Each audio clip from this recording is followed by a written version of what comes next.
the idea is we're going to alternate taking turns asking each other questions. Can I choose which question to ask? Don't flip forward on the questions. Go all the way. Messed up. We're procedurally through these questions. Messed up. Okay. Hey everyone, I'm John.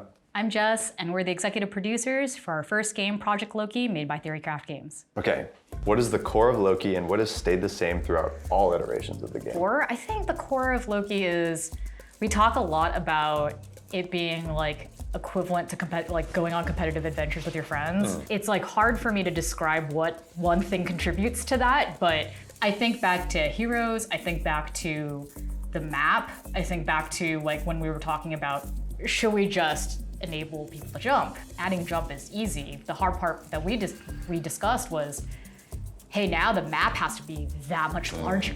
I think the other thing that stands out to me is a bit more mechanical than experiential, like you're saying, but it's like the game went back and forth between like, is this a MOBA or is this a shooter? Yeah.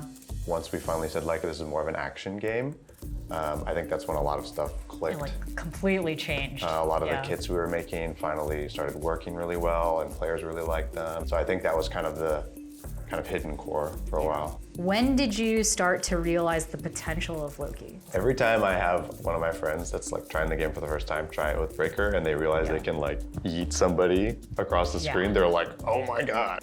What if and like all of these what if I moments just like start coming to you. I think that's the thing too, is like the potential of Loki, like a lot of the moments that I'm thinking about or that you talk about is it like scratches the like, oh, you can do that? Like, it like makes me ask that question. What is the hardest thing about developing Loki? Getting Joe's positive feedback. I knew you were gonna say he's sitting right over there. You know, at least I'm consistent. I think, okay, I will say, maybe it's a cop-out, but I do think that because we are a genre mashup, that makes it infinitely harder than if we were to make a game within a genre. And I think that has been a long, arduous journey that I don't think any of us anticipated would be as hard as it is. Maybe some people did. What feels different about making games at Theorycraft?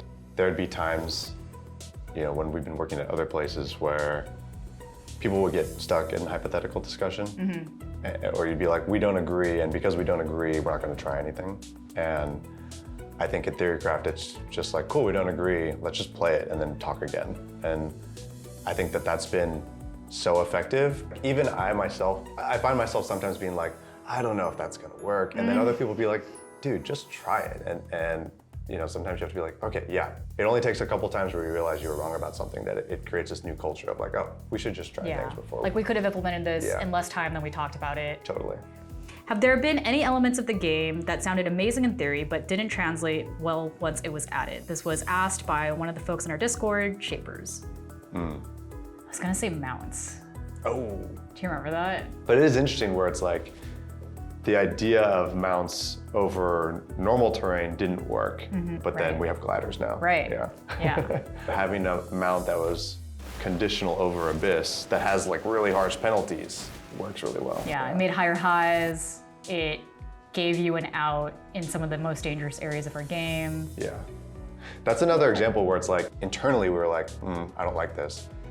And then our expectation was that in playtest, like it will be neutral to bad. And then when we saw the feedback, it was literally overwhelmingly positive. It was like 90% of players said this made the game better or a lot better. Yeah.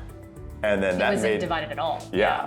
And that made us realize like, oh my God, like there are so many cascading implications for us to implement this, but everyone says it just makes the game feel better. What playtester are you most scared of seeing in queue? I know my answer. I think W has definitely, unintentionally, has become my nemesis. I always get matched with him and he's always Kingpin and he's like he's one of ready. The best out there. He is ready. Flappy Penguin. Oh dude, okay, Flappy Penguin is insane. If you are out there, I am so scared of you. I'm convinced he knows something exploitive that we don't know. This is a question from Lemur. When do you roughly think the game will be available to all players? That's a great question. Wait, to all players? When is launch? Are you serious? Can we answer this question?